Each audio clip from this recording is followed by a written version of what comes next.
Yeah. Oh, well, That's all I got. Didn't get the email or, but I don't know. That's a good question. As far, I saw that. I didn't see yours. I looked right. Fill me in later. I'm here, but. My phone's been here. All right, we're going to call the meeting to order. Will the clerk please call the roll? All will be noted with the exception of Councilmember Jones, who is excused for the evening. Thank you. Will you please join me in the Pledge of Allegiance? I pledge allegiance to the flag of the United States of America and to the republic for which it stands, one nation under God, indivisible, with liberty and justice for all.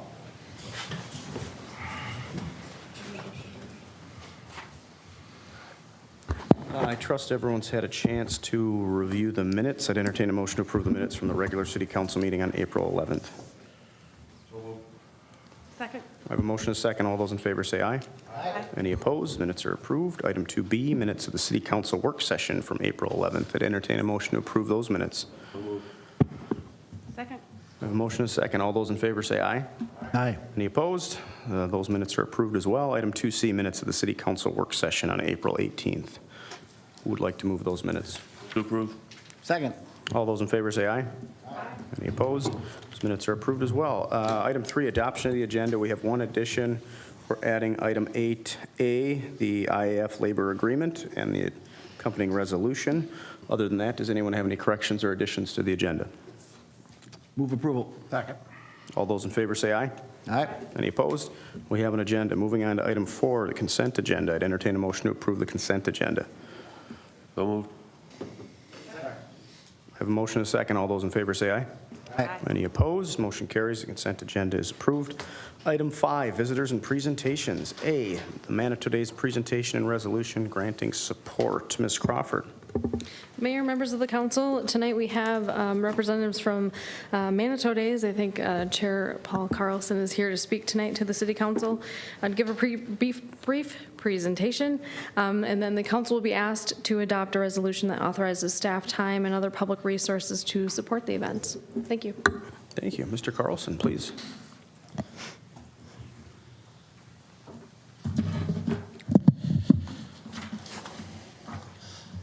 Hi, I'm Paul Carlson. West Ball Legal Boulevard, 55110. Do you know that I've only gone 6 months of my life without having a 55110 zip code? Good evening. Mayor Dan, City Manager Lindy, and Council and Community. I want to start by saying thank you, and that it's an honor and a privilege to be here on behalf of the Manitou Days celebration. I've been part of it now for 25 years, running the parade mostly with my friend Ken Peterson, who passed away last year. May he rest in peace. He was a very good friend of mine. I miss him dearly. I've been asked in the past, why do you put a parade on? Most people don't get to do that too many times in their lifetime.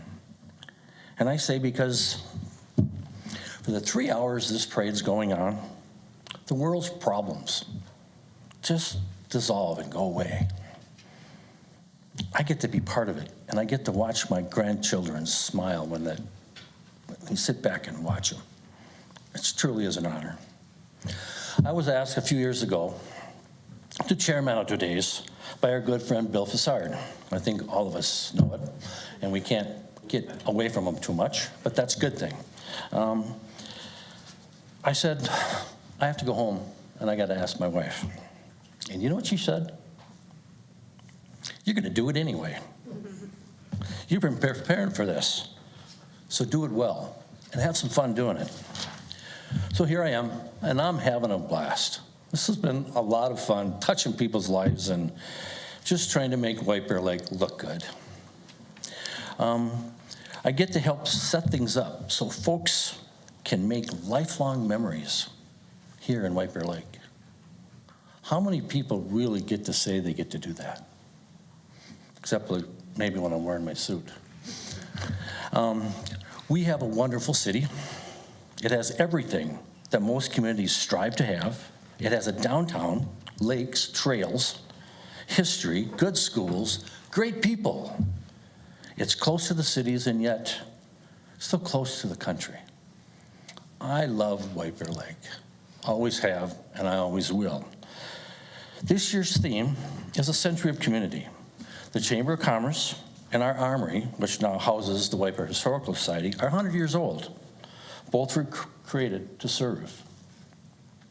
With the last few years being kind of tough around here, we hope the theme brings out more folks to enjoy it and what it has to offer. My family came here to White Bear Lake in 1929, almost 100 years now, and I have 5 generations to prove it. Most have stayed, and we've thrived here.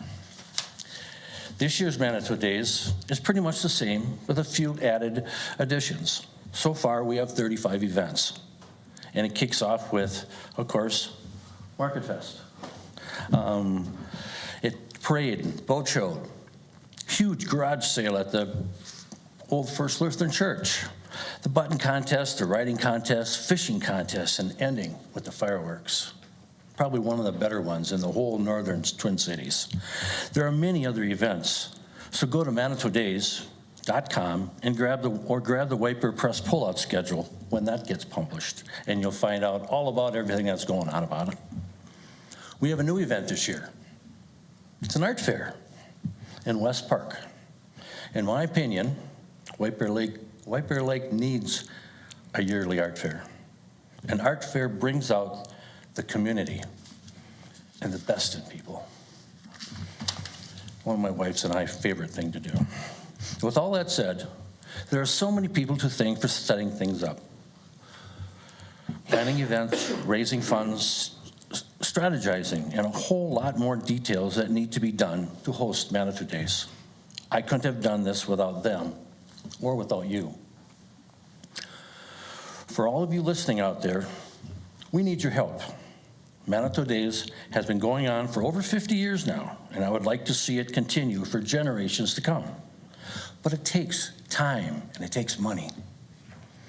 If you have time on your hands now or in the next few years, please get involved. It's a lot of fun. It needs to keep moving, and it can with all of our help. It also, like I say, it costs money. With fireworks, the parade, beach dance, posters, literature, subcontractors, porta potties, and golf carts. We laugh when we say that, and not including what the city does to help. It all adds up. Do you know there are over 63,000 people who live in the White Bear Lake School District? I didn't know that till yesterday. If everyone would just give $1, $5, or $10, this would be enough to run Manitou Days for a long time. If you can help, please send it to Manitou Days/White Bear Events to this wonderful building here, the White Bear City Hall, or go to ManitouDays.com and follow the prompts, and you can donate on there. Thank you again for participating in our White Bear Lake community. Come out this summer, have fun, and enjoy it. Any questions? Thank you, Mr. Carlson. Any questions regarding Manitou Days? Seeing none, I'm looking forward to another wonderful Manitou Days. Growing up here, I always look forward to that, and it's always a blast, and I'm sure it'll be another good one. So with that, let's get you guys some support. We have a resolution before us authorizing allocation of staff and time and other public resources for Manitou Days 2023. I would entertain a motion to approve this Move resolution. to approve. Second. I have a motion, a second. Any further discussion? Seeing none, all those in favor say aye. Aye. Any opposed? Motion carries and the resolution passes. Thank you very much.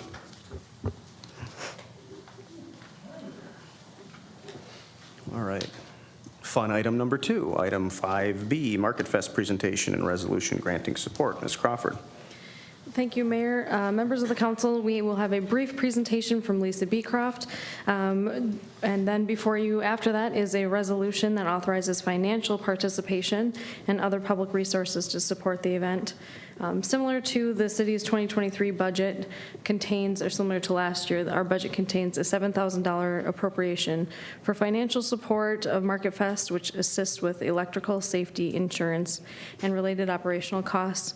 In addition to this financial contribution, staff will continue to contribute time and public resources to Market Fest. Thank you. Thank you. Ms. Beecroft, please. Hi, Lisa Beecroft, and thank you for having me back again this year to talk about Market Fest. I have a brief presentation because if I don't, I'll go off script, and we will be here all night, and I know you appreciate us keeping our comments to a minimum. So Market Fest runs Thursdays from June 15th until July 27th this year, 6 to 9 p.m. For anyone who's been downtown White Bear Lake during that time, we bring in about 3,000 to 5,000 people per night. We have live entertainment on 2 stages, a classic car show, 180 to 200 vendors per night, food trucks, merchants, services. A lot of the downtown White Bear businesses participate as well, which is always great. And then, of course, all the kids' activities, the inflatables, the pony ride. So just a great way to showcase our downtown White Bear Lake area and really get the community engaged for 7 weeks of the summertime. So I'm here to talk to you tonight a little bit about Market Fest, kind of refresh your memory and all the things that we do and all the ways that the city participates as well. So if you would move it forward. Thank you. Our mission, a family-oriented festival to bring people together in downtown White Bear Lake in order to promote the city's businesses and enhance the sense of community. So yes, we do this for the fun of it, but I also always have that objective in mind. We are a part of the Main Street Downtown White Bear Lake organization, and we are there to help promote and uplift the restaurants and businesses and organizations in the downtown area. Thank you. We could not do this without all of the people that participate in making Market Fest so great. The City of White Bear Lake in particular, Public Works, Police Department, Fire Department, and staff really do help us make this a safe and fun event every week. Triad runs our information booths, and they're phenomenal. They've done that for many, many years, and we really appreciate their support and their guidance to our guests as they're there every week. CERT provides not first aid services so much as they kind of triage if anything is going wrong. If a child is lost, if somebody is injured, they get the police or the fire department involved as necessary, and we appreciate having them on 4th Street. Many volunteers that go into this as well, and then Main Street, of course, the downtown businesses, we couldn't do this without their support and participation. Market Fest Board, I'll touch on in a moment, myself, and then we have some event staff that come in nightly to make sure that we are loading in and loading out safely, that the vendors are getting to their spots, that we have people for guidance to make sure people know where to go. So a lot of people, a lot of moving pieces every week, but it really does come together. Just to touch on the Market Fest Board, and I realized I saw 2 errors this afternoon as I was looking at this, but we have Dan Perry here tonight. He is the chair of Market Fest right now and does a great job. Thank you.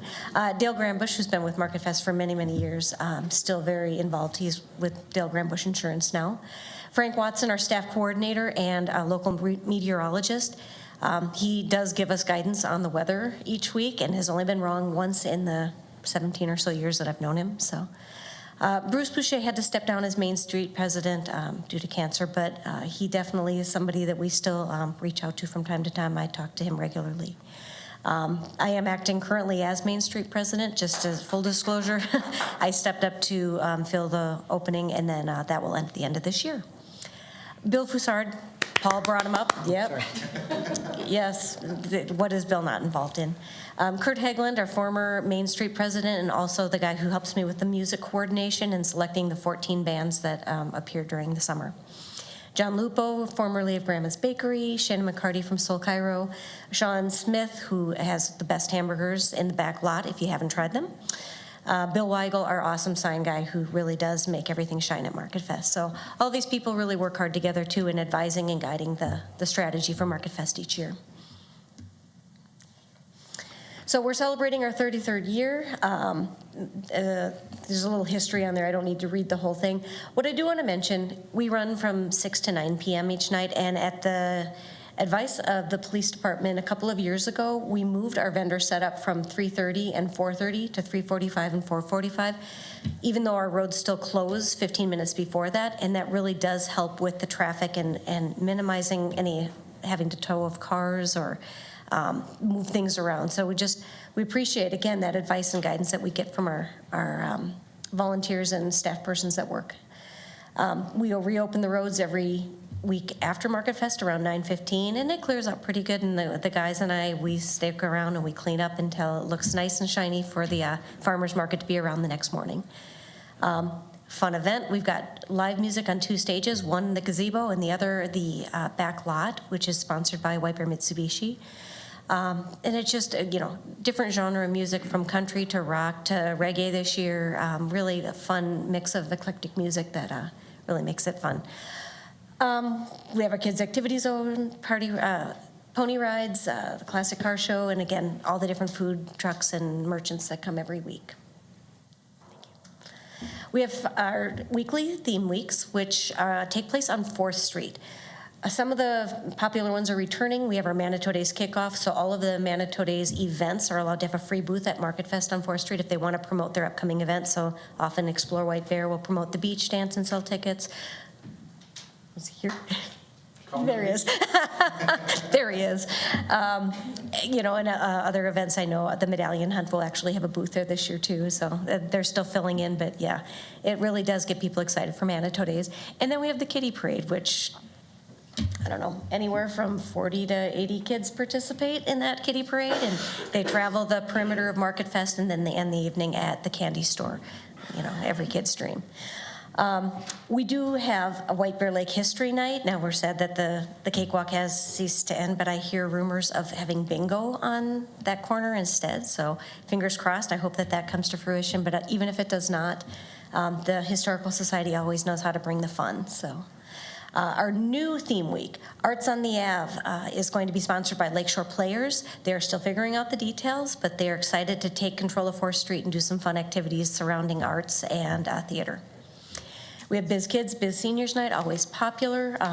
Kids can get a free booth, or seniors can get a free booth on 4th Street so that they can either talk about their service that they provide, or they can sell a product that they've come up with. We have a young lady who has fire starters that she came up with a business for, and I think she's got to be now into middle school, but still comes every year and sells her product. Public Safety Night, fire department, police department do the fun stuff. Have all the trucks out there every week, but they definitely have fun activities usually during that evening. AFSA Science and Agricultural Night was made their first appearance last year. And they had all kinds of fun science activities for kids to try at the different booths on 4th Street, plus some live music there as well. Very popular, and it's returning again this year. And finally, Connie brings the Environmental Resource Expo every year from the City of White Bear, and a very popular attraction.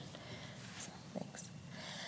So the City of White Bear Lake, again, we couldn't do this without you. We have fire trucks on 4th Street, the extrication demo from the police on that public safety night.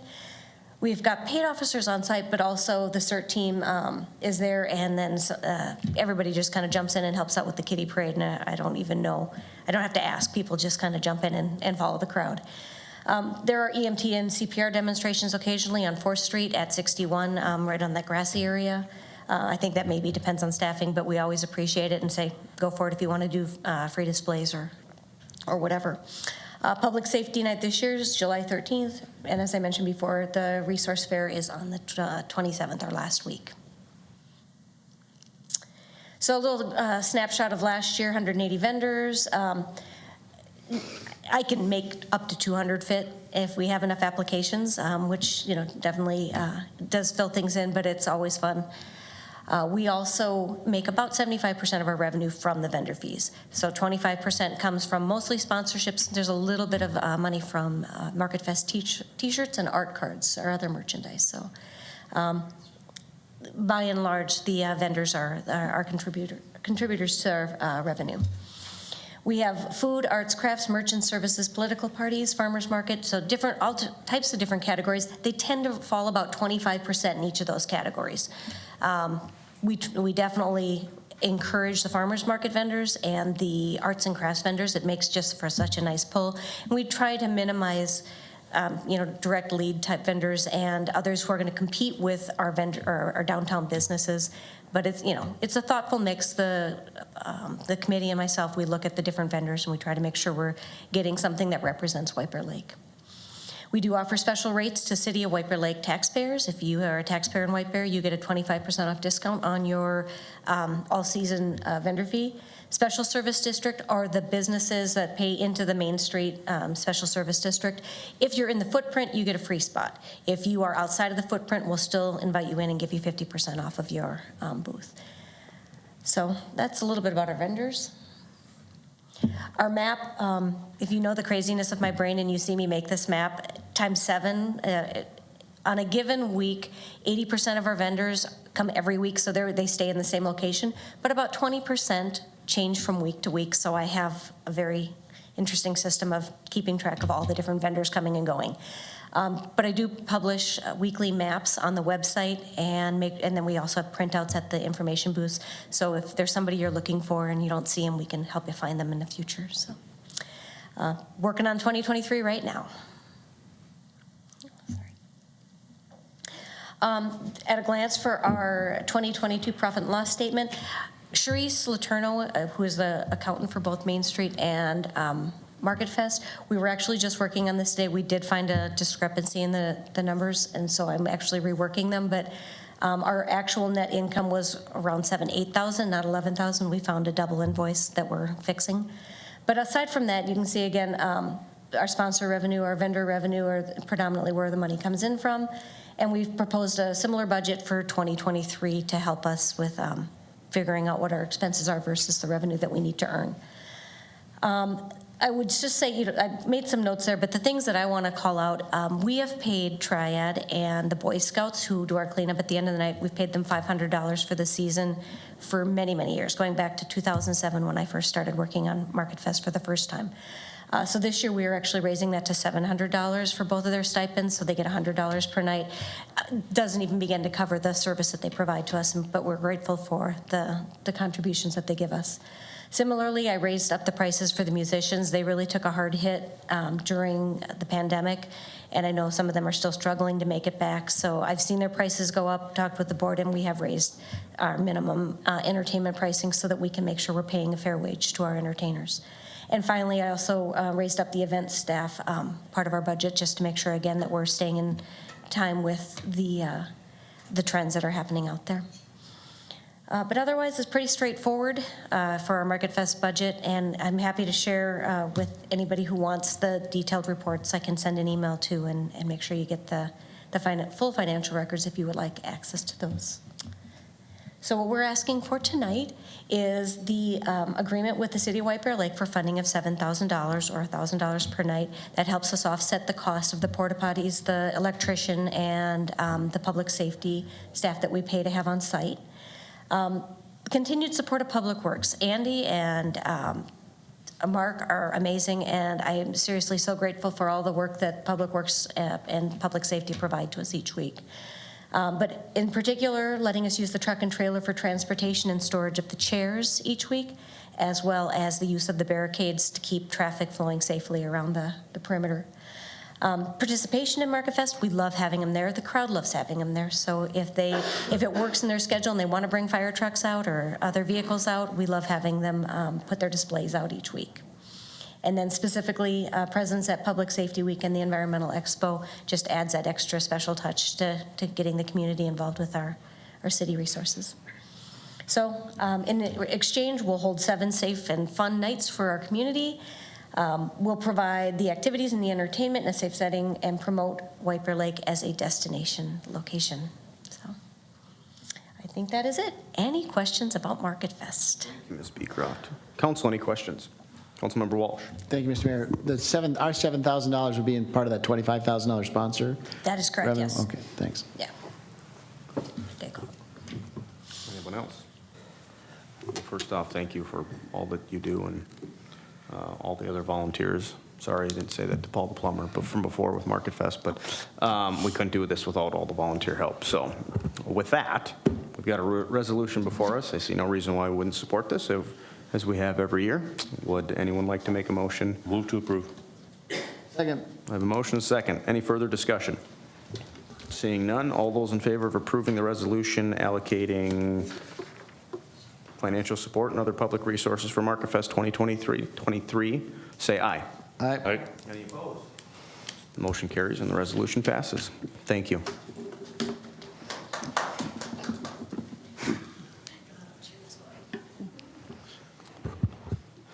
All right, let's move on to item 5C, Finance Department Quarterly Report.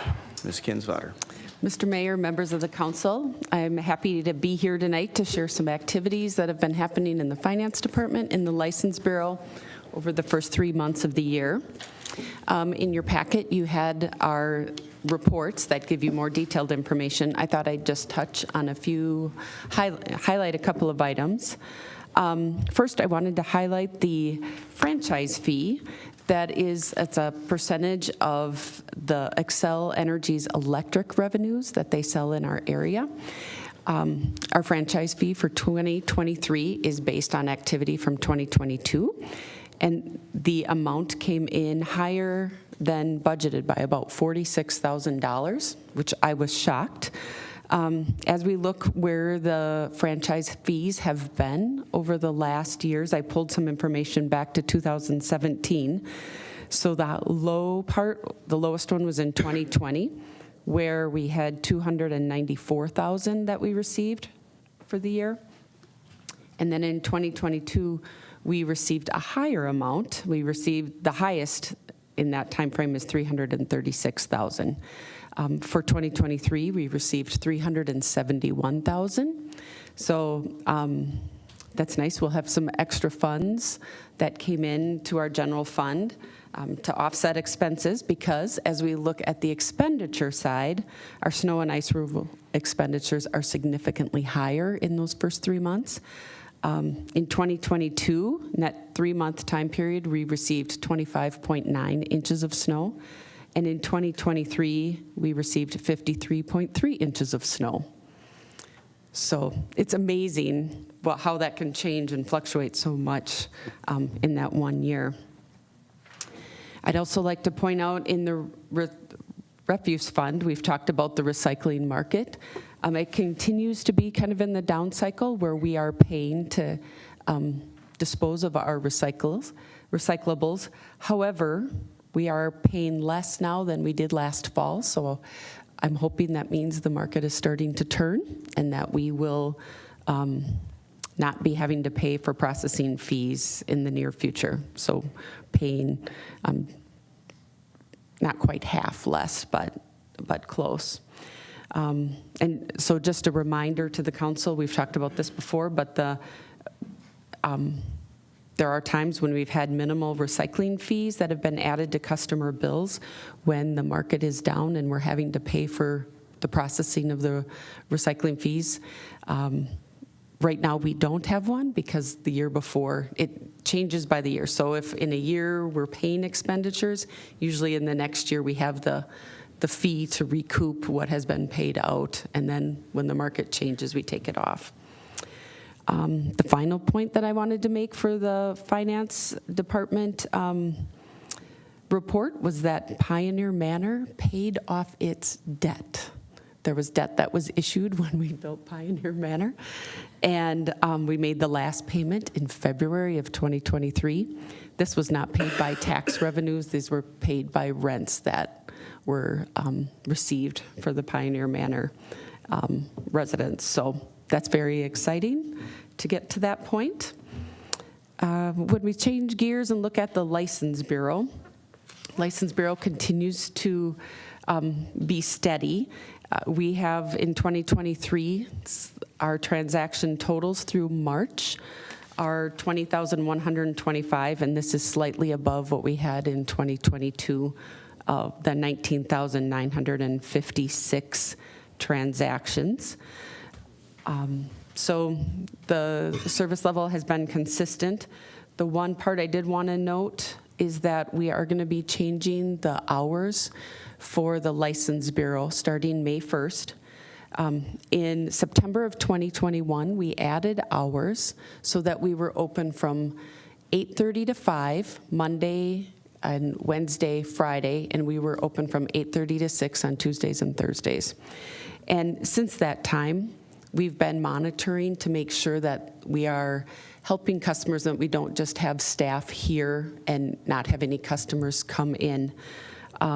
We find that we have very low utilization rates on Thursdays.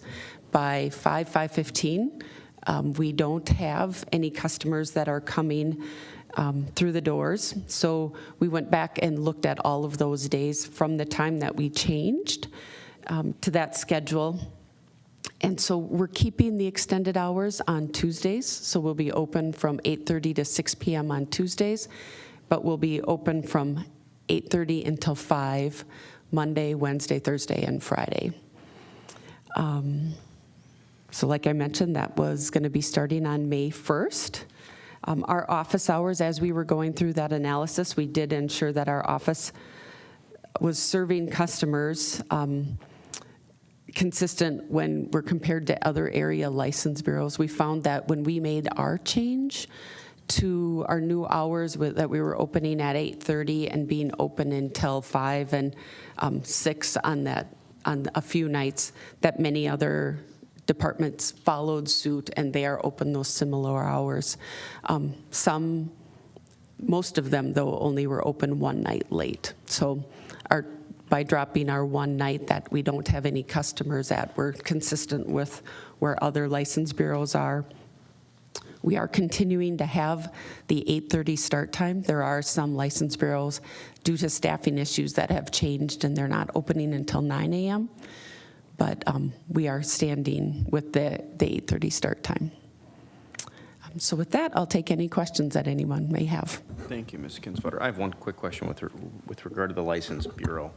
So the total employee hours were up considerably year over year, and is that because of those extended hours? Is that what we're trying to course correct? Correct. Because our revenues are up a little bit, but certainly not enough to offset an additional 500 man-hours. So we're trying to correct that so that it has a chance of maybe being profitable, right? Exactly. Okay. And the transactions per hour fell from 5.9 in 2022 year-to-date to 4.71. What do you attribute that to? Mr. Mayor, members of the council, many of the transactions that we are helping customers with are transactions that take a little longer. There are quite a few customers who are now getting their tabs online, and they're going online to do their transactions that they can, so that when they're in our offices, they're getting their driver's license and going through those processes for the real and enhanced IDs. And then any title transfers that might take longer as we're helping them. Okay. Thank you. Council, any questions? Councilmember Edberg. Thank you, Mr. Mayor. Ms. Kinsvater, so I'm going to guess that now that we've paid off the debt service on Pioneer Manor, I'm going to guess that we don't have rent-free months for residents. What happens to the income expenses for how we manage that now that debt service has been paid off? Mr. Mayor, members of the council, as we look at that, there have been projects that we need to take care of just with the age of the Pioneer Manor facility. We've had to delay some of our projects until we've had it paid off. There's a elevator renovation that we need to do and some other large projects. So those are going to be taken care of. And then at that point, then we'll come back to the council and talk to you. We won't stop the rent increase. That we'll continue doing minimal rent increases, but then the council can decide how to move forward with that. So with the deferred revenue or deferred maintenance issues that we're going to take care of now, how many years worth of that activity are we looking at till we get to a different point in the road?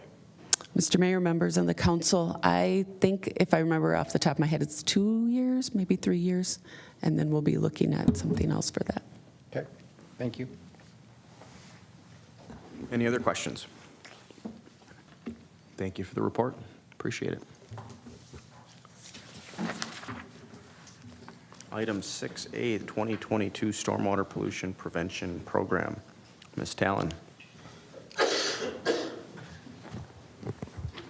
Thank you, Mr. Mayor, members of the council. I appreciate the opportunity to present on our MS4 permit and stormwater pollution prevention program for 2022. So MS4 is short for Municipal Separate Storm Sewer System, and that is defined as a system of stormwater conveyance. So that would be our curbs and gutters, storm sewers, and ditches that all convey stormwater runoff from the landscape into waters of the state primarily, which could be lakes, streams, and rivers and wetlands. So these MS4s are owned by public entities such as the cities, states, counties, and watershed districts. And MS4s in the state of Minnesota must satisfy the requirements of this MS4 general permit. And this permit is issued by the Minnesota Pollution Control Agency. It is a federal permit, but each state agency has, well, they have their own state agencies that issue it. So the purpose of this MS4 general permit is to reduce the amount of pollutants from stormwater runoff from entering into the state waters. And this is accomplished through the development and implementation of Stormwater Pollution Prevention Program, or SWIP for short. And this has 6 minimum control measures, so 6 components, plus if the MS4 delivers stormwater into an impaired water body, then there are additional requirements that we have to meet. So I'll go through each of these 6 minimum control measures and then talk a little bit about what we've done in 2022. So the first minimum control measure is public education and outreach. So this program is we're required to distribute educational materials that inform the public on the impacts of these stormwater pollutants. So we do that via our website, our newsletter, the White Bear Press, and social media. We also try to find partners to help us with our public education and outreach. Mainly we work with the watershed management organizations. And through that partnership, we host water-related events and conduct workshops. So for example, in 2022, in the lower right photo is a rain garden palooza. So that is a partnership between 3 watershed management organizations that we're in. And we helped to promote this event, and we hosted one of these site visits. It's a rain garden site visit to learn about rain gardens and how to maintain them. So we hosted that on September 22nd in downtown, next to some of our rain gardens were showcased in that. We also continue to add stormwater information on our website, so it can be found mainly in 2 different locations. So if you go to whitebearlake.org, under the tab Your Government and in Engineering, there is a lot of information about stormwater management and watershed districts and cost share programs available, but this is mainly for development and developers for information on our permit requirements. There's another location under the tab Services and then Environment called Yard and Garden, and that's a lot of information for residents, specifically on adopt a storm drain, rain barrels, and yard waste and composting. We also add stormwater-related articles in our spring and fall newsletter. So this is just an example of one page out of our spring and fall newsletter in 2022.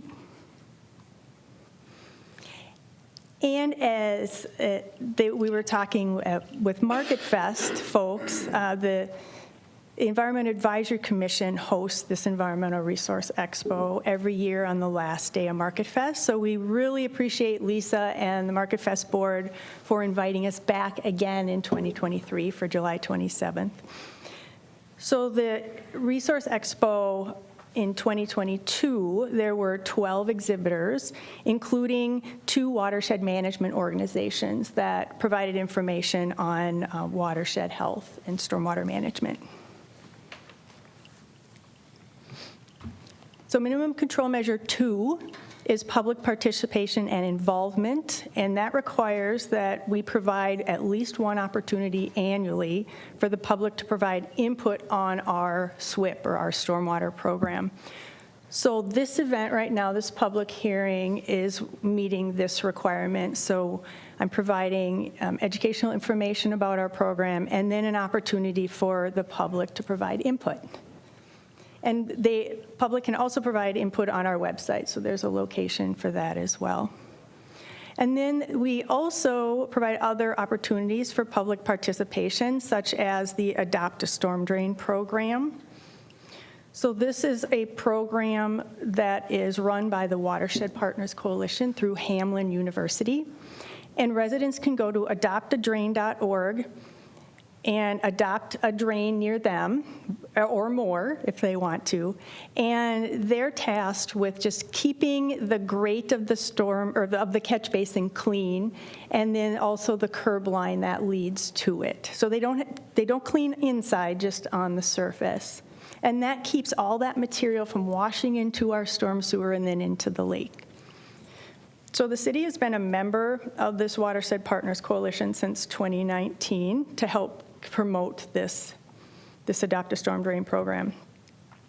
As of the end of the year in 2022, 265 drains within the city have been adopted, which is up from 119 in 2021. So that was a pretty big increase of 146 catch basins in 1 year. But thanks in large part to the White Bear Lake Conservation District Adopt a Drain Challenge. So we did help promote that, and I think that was a very successful event. Another really interesting public participation project in 2022 was the Rotary Nature Preserve Phase 1 native planting. So we partnered with Rotary Club for this project. So it's 6,500 square feet of area just south of the parking lot at the preserve. And in the spring, volunteers from Rotary Club came in and they cut out a lot of little sapling non-native trees. So you can see in that photo there in the spring. It must have been very cold and rainy that day. So they were clearing that site, and then they came in with other volunteers and helped to plant that, and then we seeded it in the winter. And we also did a Rotary Club field trip to show the club members about the project, the Phase 1, and then we're going to be continuing with Phase 2 and Phase 3 this year and the next year. So this Phase 1 project, we received a $750 Vadnais Lake Area Water Management Organization grant to help cover the cost of the plants. So in 2023, we're going to start Phase 2 of the restoration, which is from the parking, so it's along the trail from the parking lot to the boardwalk. And it's just along the trail and then to the wetland. And the city Public Works will be removing invasive trees in that corridor, so it's going to look quite bare at first. But then we're going to be hiring a contractor, a native plant expert, to come in and seed and plant the buffer area from the wetland to the trail. So the funding partners for that project are Rotary Club, Vadnais Lake Area Water Management Organization, Greater White Bear Lake Community Foundation, Birch Lake Improvement District, and the city. So lots of wonderful financial partners for this project. And another very fun partnership is we've approached Birch Lake Elementary School teachers, and we are going to be having a field day out at Rotary Park to teach the kids about restoration work and identifying plants, and they can help us plant some of the native plants for Phase 2 and look at some of the cool critters that are in the wetlands. So we're working with VLAMO and Rotary Club on that as well. The third minimum control measure is illicit discharge detection and elimination. So that program requires to develop, implement, and enforce a program to detect and eliminate these illicit discharges. So what this is it's a discharge into the storm sewer system and ultimately into the river, stream, or wetland or lake that is not composed of stormwater. So through this program, we developed an illicit discharge ordinance a few years ago. We've trained staff to identify and report illicit discharges, and we encourage residents to report suspicious activities. We identify priority areas. We've got procedures for locating and eliminating these sources and for responding to spills. So a few examples of illicit discharges. So if you see any of these, report it to us, and I'll explain how to do that soon. The concrete wash water in the street, any oil or fuel spills, sediment from construction sites, pet waste in the streets or in along water bodies, fertilizers and pesticides, grass clippings or leaves that are in the street or dumped directly into a wetland or lake. So we have a website for illicit discharge, and there's a couple ways to get to it. So whitebearlake.org, departments engineering, and then stormwater. That's the page you see on the screen. In there talks about it, but then there's at the bottom a report an illicit discharge link. So you could go on, hit that link, and you can just put your information in there on what you see and where you see it, and then we will respond to that. Otherwise, if you want to go directly to the report on illicit discharge, you can just go to the services tab and then report a problem. Or you could call the engineering department. So I have that phone number on the screen right now. But if it's an emergency, if there's a car accident or a semi-truck that's overturned, we have seen that before, then call 911 immediately because that's a pretty serious spill. Oh, and then in 2022, there were 11 reports of illicit discharge brought into us. There were some interesting ones this year. So the lawn clippings we see a lot of, the lawn clippings that are in the street. There was a couple instances of a white substance or a foam. Oil is fairly common, sediment, grease. There was one on pool water, but pool water is not considered an illicit discharge if it's allowed to sit for a period of time in the sun, because the sun degrades chlorine. So that's a gray area whether or not that's an illicit discharge. We got a report of chicken droppings. So I handed that off to the code enforcement officer. I'm not sure what happened with that. And then someone found a cushion and a shopping cart at the outlet of one of our very large storm sewers. So we took a shopping cart out twice. It ended up in there a couple times, so I think it's finally out for good now. We returned it to the store that it belonged to.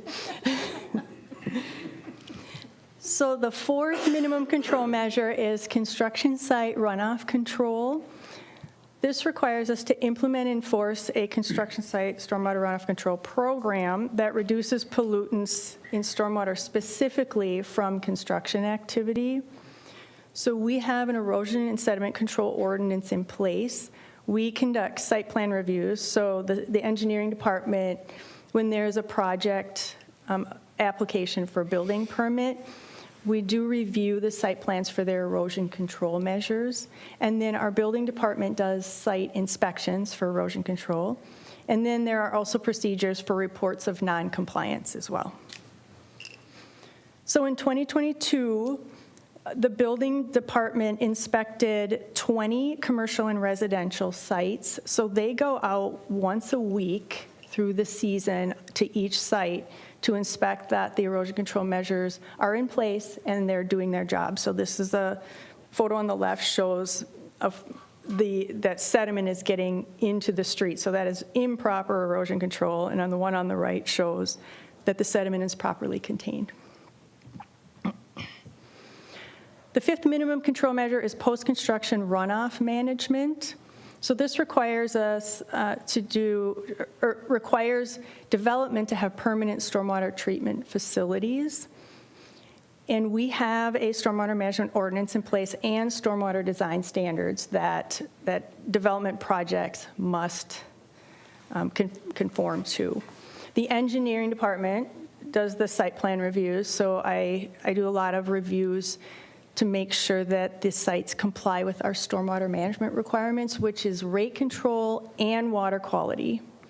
And we require long-term stormwater maintenance agreements for the site. So this is a photo of the Barnum Apartments, and that is a tree trench that they designed to treat the runoff from that parking lot and then the roof area before it goes south in the storm sewer. So in 2022, we continued to do many development reviews for stormwater management. And the sixth and final one, minimum control measure, is pollution prevention and good housekeeping. So that is implementing an operations and maintenance program that prevents or reduces discharge of pollutants from city facilities specifically. So if we have waste disposal areas, fleet maintenance areas, stockpiles, we need to control those areas to make sure pollutants do not get into our storm sewer system. And also that includes landscape maintenance, our street sweeping and winter street maintenance efforts, our stormwater treatment facilities that we own, and there's employee training that goes along with this that is required as part of the permit. In 2022, we continue to sweep the streets, so that's the street department's role, one of their roles. So they sweep all of our streets in the spring and fall, and the reason for that is all of that debris, the sediment, the leaves, the grass clippings gets swept up or vacuumed up in this truck, and that keeps it from flowing into the storm sewer and into the lake. And they also do weekly sweeping in the downtown area and around the lake.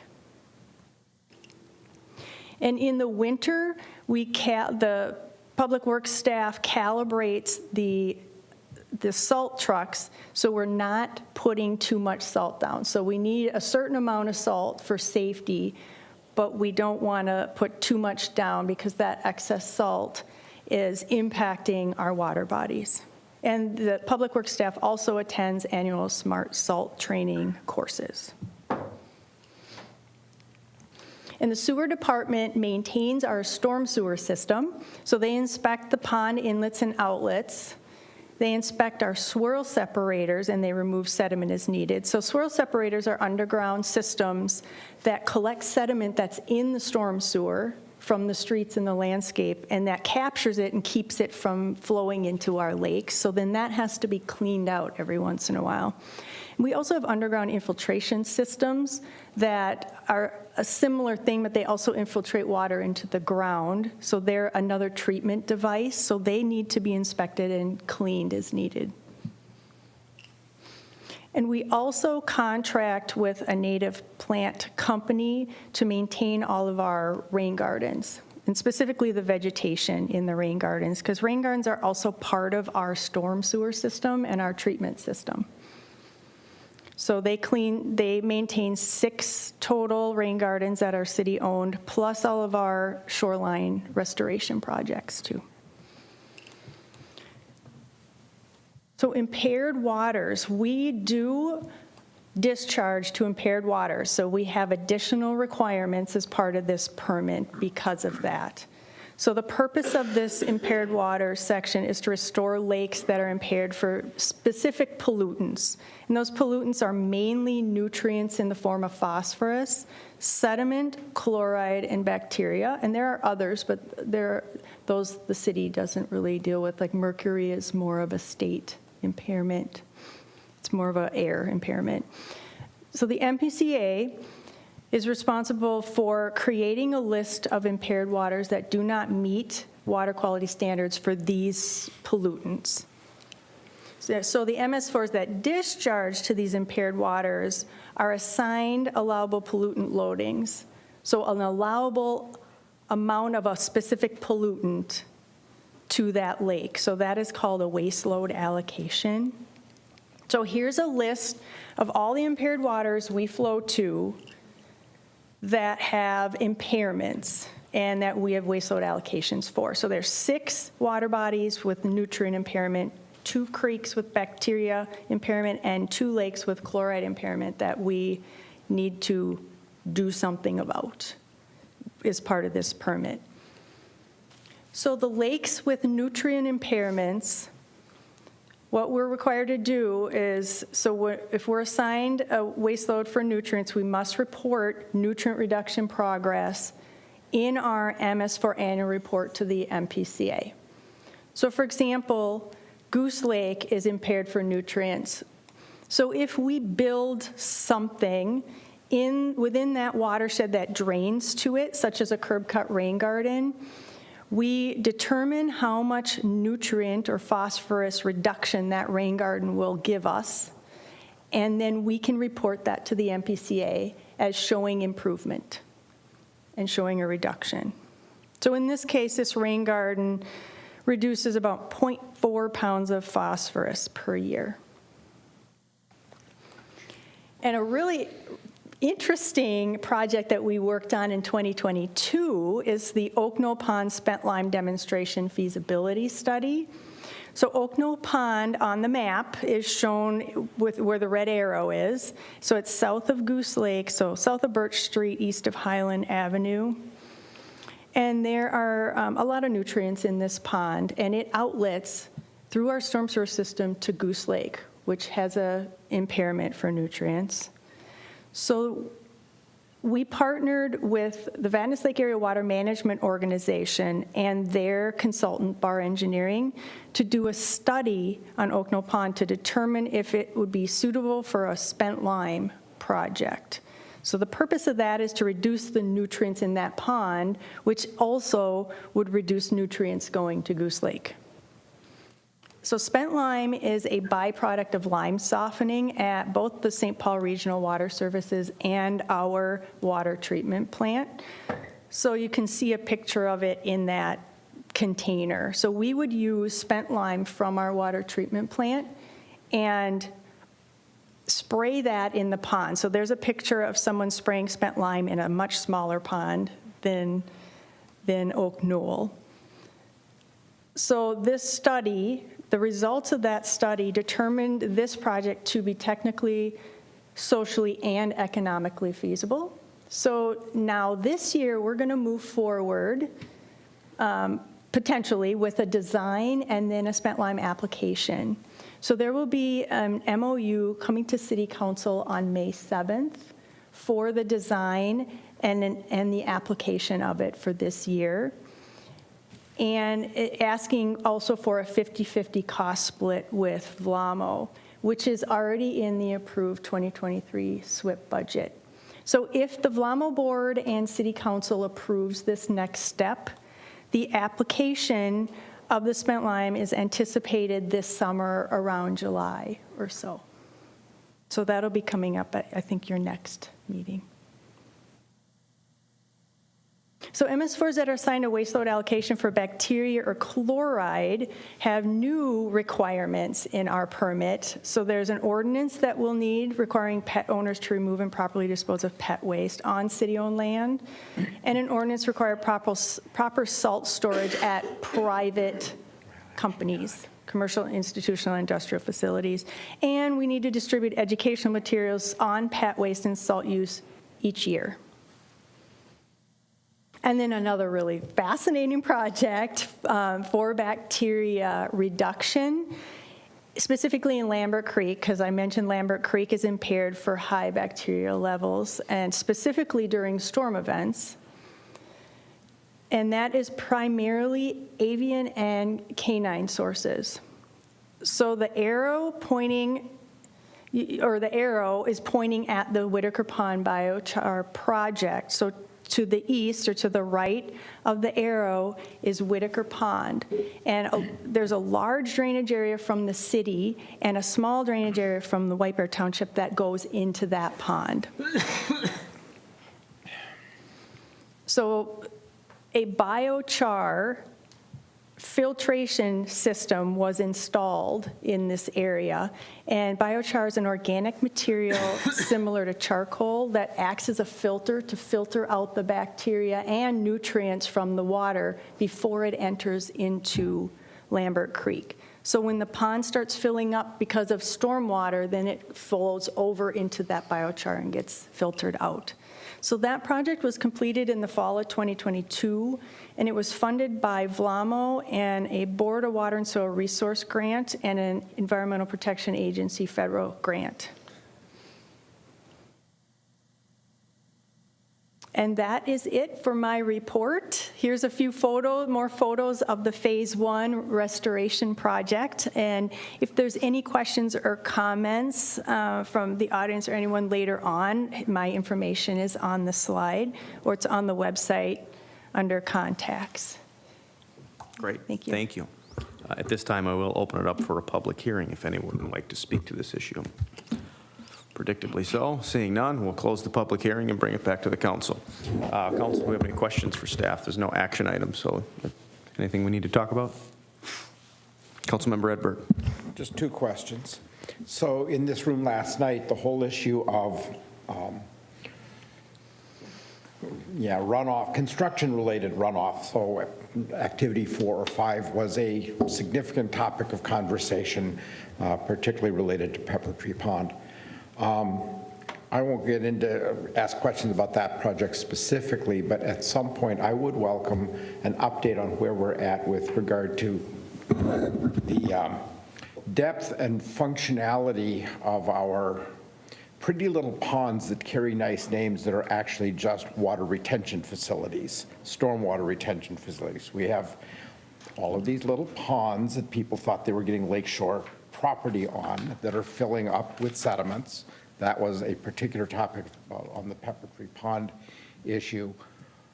We've had some discussion about litigation. We've had some discussion about other stuff. And I'm curious if we have an upcoming agenda topic at some point to update us on kind of where are we at, because those ponds, I think, are still filling up with sediments, and I don't think we have a very good plan or system in place for dredging, for addressing it. So I just a request at some point that we might address that.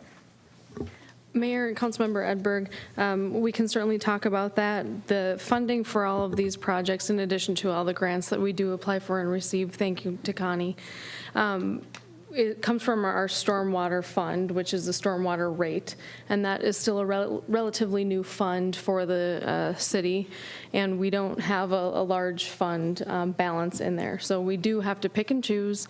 I don't know specifically regarding Pepper Tree Pond. I'd have to look at our capital improvement plan, but we are starting to slowly chip away at those things and draft agreements and MOUs as we can fit them into our budget. Thank you. The second one is the biochar project at Oak Knoll Pond. I don't remember. How does water move from Oak Knoll Pond into Goose Lake?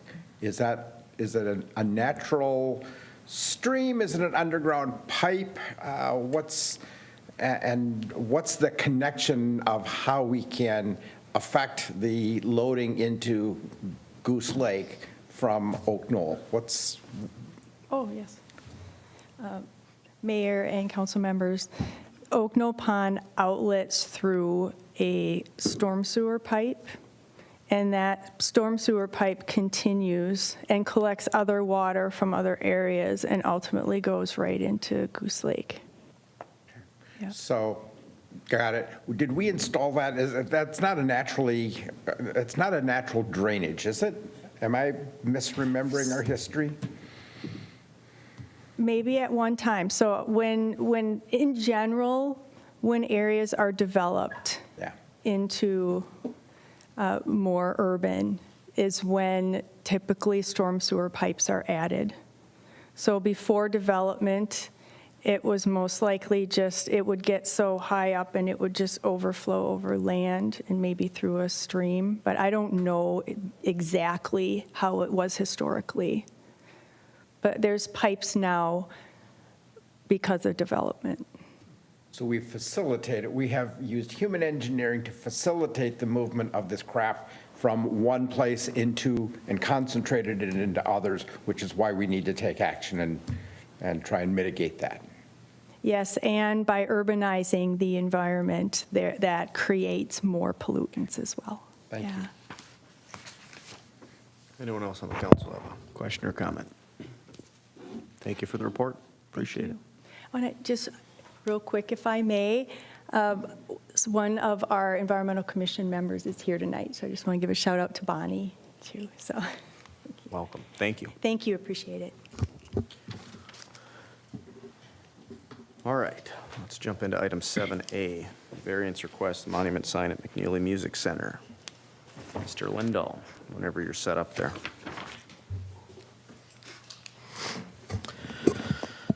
Mayor, members of the city council, this item, as you mentioned, is a sign setback variance for the property at 4910 Highway 61.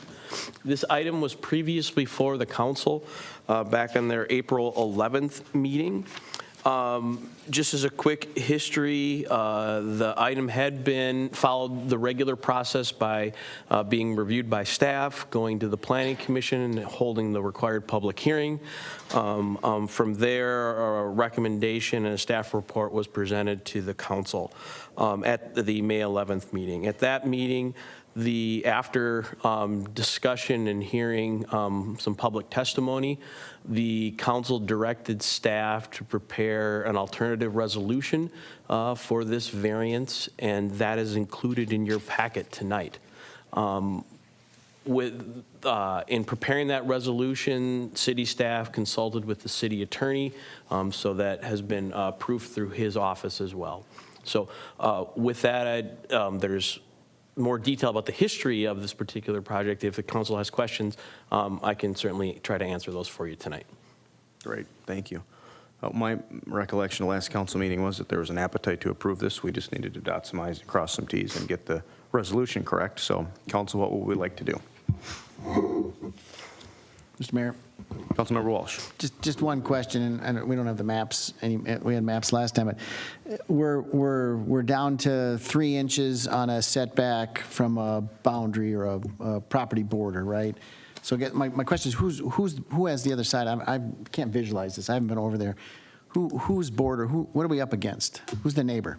Mayor, members of the city council, the property line at 4910 Highway 61 borders then the public right-of-way for Highway 61. It's the state. So the border in question is actually the 61 border. Correct. So we're just too close to the highway. That's our issue. Okay. I've had the hardest time understanding this one. It's not anybody else's fault. Just I understand it better this week than I did the last time it was in front of us. So thank you. Councilmember Walsh, in your packet is an attachment of the site plan, which shows Highway 61 and where the location of the sign is requested. Perfect.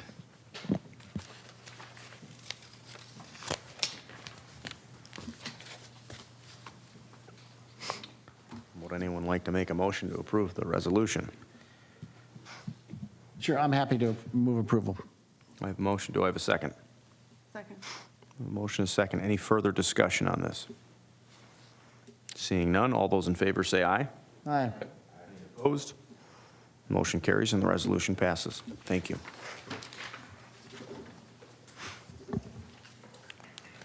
All right, we have item 8A, the IAF labor agreement. Mr. Juba. Thank you, Mr. Mayor, and good evening, council members. We're very happy tonight to have the fourth and final labor agreement of this go-around in front of you. In about the last 2 months, City Council has already considered and adopted agreements with police patrol, police sergeants, and public works. We have 4 bargaining units, and we're happy to have the full-time firefighter medics and captains in front of you tonight. This was resolved through a session of mediation with the Minnesota Bureau of Mediation Services that took place on Friday.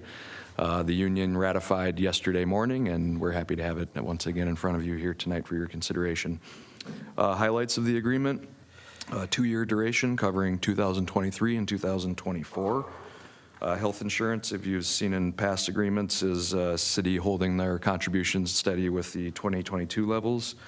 Again, sticking with the highlights here, non-bid vacations for union members used to require a 30-day request period, and now that's down to 14, so 14 days advance notice when they want a take a non-bid vacation day. Wages on 1/1/2023, a 3% COLA once again. And then they are moved to a new wage scale, so they'll move to the closest step of their new wage scale on 1/1.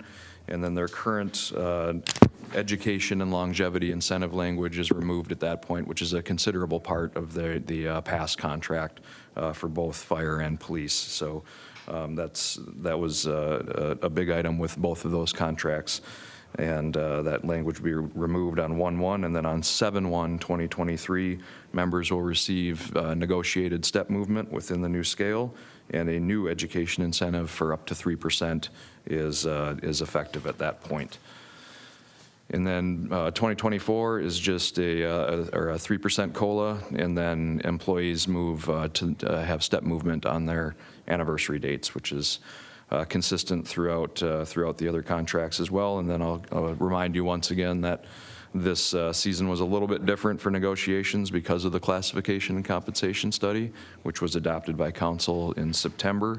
And the new wage ranges for this contract are within the parameters of that, of the suggestions of that study. So with that, staff recommends approval. Mr. Juba, with regard to the economics of this, this is in line with the 3 other CBAs, correct? It is correct. Very good. Well done. I know this was a long, drawn-out one, so glad to have this done. Council, what would we like to do? I would entertain a motion to approve the resolution. So moved. Do I have a second? Any further discussion on this? Seeing none, all those in favor say aye. Aye. Any opposed? Motion carries and the resolution passes. Item 9, discussion. We have nothing scheduled. Moving on to item 10, communications from the city manager, Ms. Crawford. Thank you, Mayor, members of the council. A few upcoming events. Trash to Treasure Day is Saturday, April 29th. So that's this Saturday, right? Yes. The Sports Center Spring Skate Show is Friday, Saturday, and Sunday of this week. Tickets are available at the Sports Center. I picked mine up today. Spring Cleanup Day is for White Bear Lake residents only, which is Saturday, May 6th. From 7 a.m. to 1 p.m. There are too many details, so we put our website up there for you to go visit. And Many Faces, there are the Many Students Wachipi is Saturday, May 6th. The grounds open at 11 a.m. with a grand entry at 1 p.m. at Sunrise Elementary School. It is open to the public and all are invited. It's a Many Faces event that I encourage all of you to attend. And our spring newsletter did hit the mailboxes last week or a couple of weeks ago. A lot of great information in here, something that we started to include. Last round was upcoming projects by ward in here. And so there's a nice map that is generated internally by our GIS technician. We have a lot of good projects, public and private, that are happening and a lot of good information. So I just wanted to highlight, staff puts a lot of time and effort into this newsletter. Our city clerk, Callie, coordinates all of it and has done a wonderful job. So thank you for that to all staff and Callie. And then I will be out of the office this Wednesday through Friday at the MCMA City Managers Conference. So that is what I have. Thank you. Very good. Council, any questions for Ms. Crawford? Councilmember Edberg. Thank you. I just want to echo compliments on the newsletter. I thought this spring's issue was particularly fine. Content was really relevant, directed at a whole bunch of the topics that we have identified as things we want our citizens to know, who give them access to where to get questions answered. It was just superlative. So thank you. One more thing, sorry. We have a very large building project happening next door.